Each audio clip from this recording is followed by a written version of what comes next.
vou tocar em pontos mais estruturais, assim, mas o que você descreveu, ele é muito válido, né? Que a gente tende a olhar o Brasil como sendo uma ilha isolada do mundo, e quando a gente olha, enfim, a gente tá olhando lá a tela da Bloomberg e tá vendo se a bolsa tá subindo ou caindo, e se o dólar tá subindo ou caindo no dia, a gente sempre pensa, em primeiro lugar, você vê as manchetes que saem no jornal no dia, né?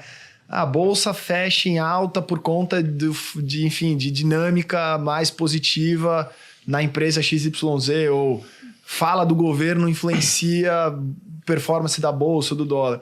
E eu provoco os investidores a olhar o ativo brasileiro no contexto global. E observem, né?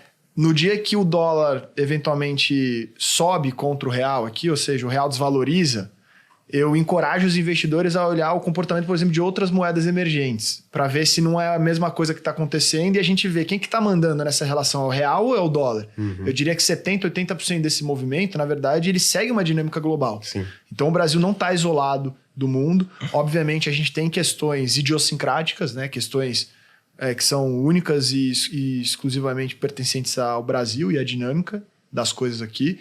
Mas a gente tem que ver o Brasil como parte do todo, né? Eu acho que isso é o primeiro ponto.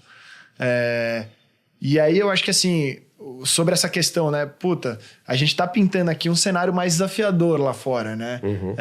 Isso, sem dúvida nenhuma, torna a vida do investidor mais difícil na hora de meio que desenhar meio que o caminho que vai percorrer nessa jornada de diversificação internacional. Agora, mesmo num cenário desafiador, eu acho que não muda nada em relação à questão da relevância e importância de ter uma parte, eu diria, razoável do seu patrimônio investida lá fora, né?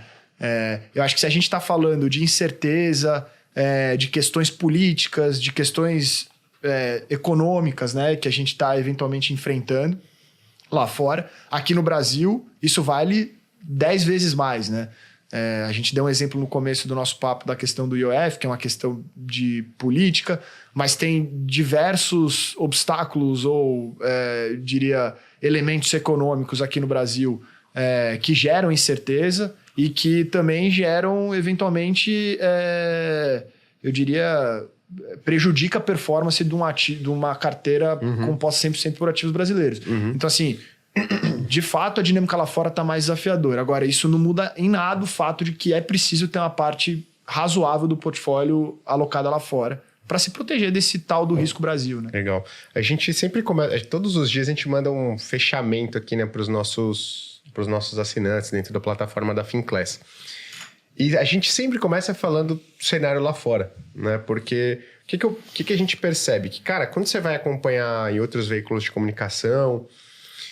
às vezes não é uma pessoa que tem muito conhecimento do mercado. E aí ela traz a justificativa do movimento dos ativos no Brasil por conta de algum discurso de alguém aqui dentro e tudo mais, mas quando você vai ver, ele está completamente alinhado ao que está acontecendo lá fora.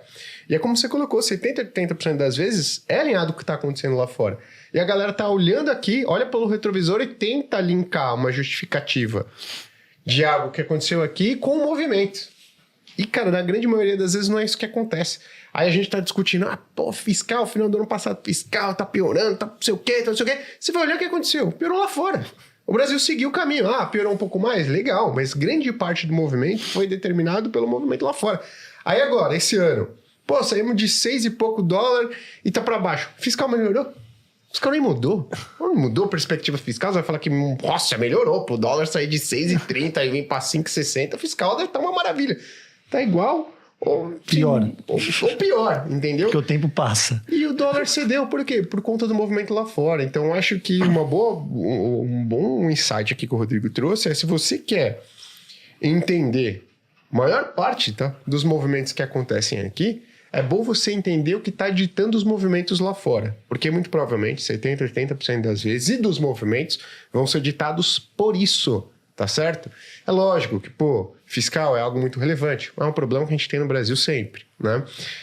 Cenário político no Brasil, lógico, muito relevante. Mas esses grandes movimentos, essas grandes tendências, a gente meio que surfa na onda do gigante ali, né? A gente não é capaz de fazer a nossa própria onda, a gente é capaz de, surfar um pouquinho melhor ou um pouquinho pior. Eu quero trazer essa questão dos canais de comunicação, né? Dos problemas que Estados Unidos vem enfrentando, desaguando aqui. E aí, quero entender contigo, vamos lá, você trouxe a questão de, será que estruturalmente os Estados Unidos vai ter que aceitar mais inflação? A sociedade americana vai ter que aceitar um pouco mais?